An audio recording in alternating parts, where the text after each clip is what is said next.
बड़ा मेला लगा है, कुंभ का मेला, महाकुंभ लगा हुआ है। करोड़ों लोग आकर चले गए, करोड़ों लोग आएंगे, लेकिन एक बूंद खून किसी का नहीं बहा। हमारे त्योहार हो जाते हैं, हमारे उत्सव हो जाते हैं, हम किसी जीव की हत्या नहीं करते, हम किसी भी जीव की हत्या नहीं करते। हमारे यहाँ दीपावली आकर चली जाती है तो दीप जलाकर हम त्योहार मना लेते हैं।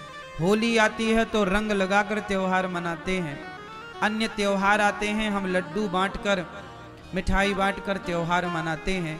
हम सनातनियों के किसी पर्व, किसी त्योहार में किसी जीव का खून नहीं बहता। क्यों जी? बहता है, बहता है। हम सनातनी लोग सबसे श्रेष्ठ क्यों हैं? अब बताओ, पूरी दुनिया में लगभग 206 देश हैं।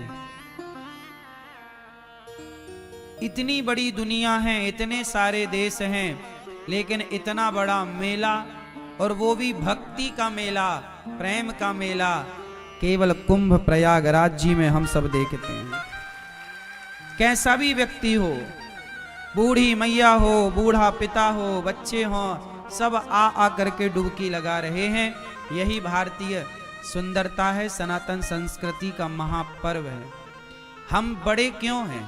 हम बड़े, अच्छा बताओ, मुसलमान, ईसाई और यहूदी और पारसी और इतने लोग, और हिंदू सनातनी, पूरी दुनिया शोध कर रही है कि हिंदू विचारधारा श्रेष्ठ क्यों है।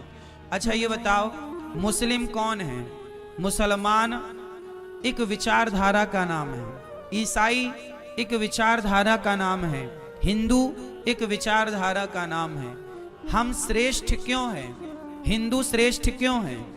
क्योंकि हिंदू श्रेष्ठ इसलिए है क्योंकि हिंदू कभी हत्या नहीं करता, हिंसा नहीं करता। हिंदू सदा अहिंसा का पुजारी रहा है। किसका पुजारी रहा है? किसका? अहिंसा। अहिंसा मतलब किसी जीव की हत्या हमसे ना हो। हम किसी की हत्या करने से बचते हैं। हम हत्या करते हैं तो गंगा नहाकर कुंभ में अपने भीतर के पापों की हत्या करते हैं। किसकी हत्या करते हैं? हमारे भीतर के पाप मर जाएं, इसलिए हम गंगा स्नान करते हैं। हम किसी और की हत्या नहीं करते। इसलिए हिंदू सबसे श्रेष्ठ है, क्योंकि अहिंसा की बात करता है। किसी को मारना नहीं चाहिए। देखो, हम सिखा रहे हैं प्रयाग में, लाखों संत सिखा रहे हैं प्रयाग में कि बेटा कभी किसी की हत्या ना करना, चींटी को दाना डालने की बात सिखा रहे हैं। हम हिंदू सबका भला सोचते हैं, लेकिन अन्य मजहबी पंथ के लोग गर्दन काटने की बात करते हैं, गला काटने की बात करते हैं। गला काट करके आप बड़े ना बनोगे। हम लोग किसी की जान लेना नहीं चाहते, बल्कि जान जा रही हो किसी की तो उसकी जान बचाना चाहते हैं। भैया तुम बच जाओ। ये सनातन की सुंदरता है ना मेरी माँ। हम किसी की हत्या क्यों करें?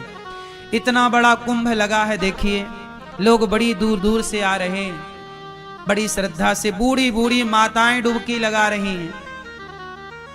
इतनी ठंडी है कड़ाके की, आदमी ठिठुर रहा है, दांत किटकिटा रहे हैं, फिर भी डुबकी लगाए जा रहा। कितनी बड़ी श्रद्धा है, कितनी बड़ी आस्था है। इसी आस्था से भगवान मिलते हैं। सनातन धर्म श्रेष्ठ इसलिए है मेरी माँ कि हम इंसानों की नहीं, हम सनातनी लोग केवल पूजा तो करते हैं, साथ साथ हम लोग पेड़ पौधों की पूजा करते हैं, नदियों की पूजा करते हैं। अरे और तो छोड़ दो, हम ही हैं पूरी दुनिया में जो पत्थर को भी पूजते हैं। पत्थर को भी पूजते हैं कि भाई हम किसी का बुरा क्यों चाहेंगे।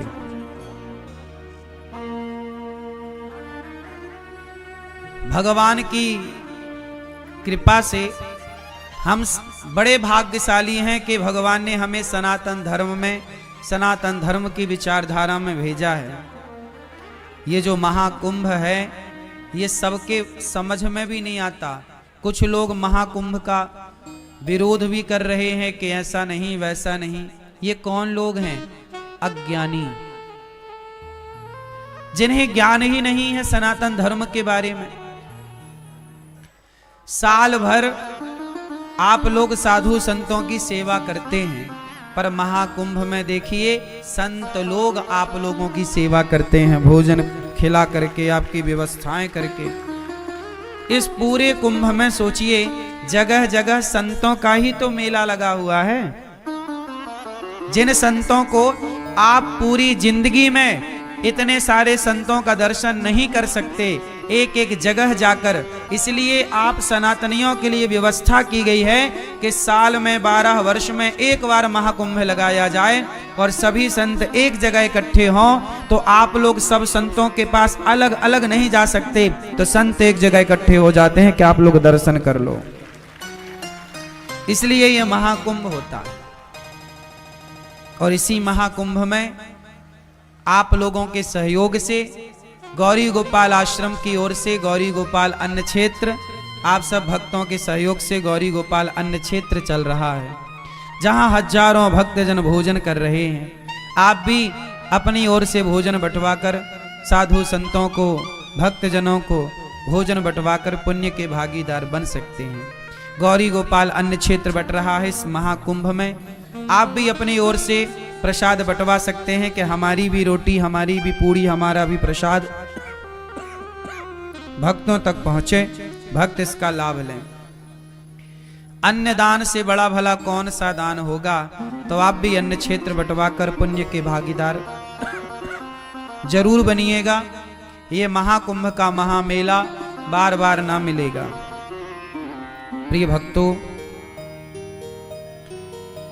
कल हम लोगों ने भगवान की कथा में सुना कि भगवान श्री कृष्ण का प्राकट्य हुआ। जब भगवान प्रकट हुए तो भगवान मथुरा से गोकुल की ओर चले। भगवान जब चले तो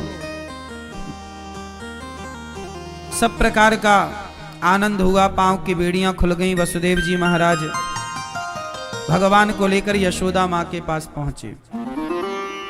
अभी भगवान का उत्सव चल ही रहा था कि पूतना मौसी आ गई। कौन सी मौसी? पूतना। पूतना लोक बालघिनी राक्षसी रुधिरासना जिघांसयापहरये स्तनं दत्त्वापसद्गतिम्। पूतना, पूतना कृष्ण कंस की एक मंत्रिमंडल की सदस्य हैं। कंस की मंत्री पूतना अपने स्तनों में जहर भर करके कृष्ण को मारने चली।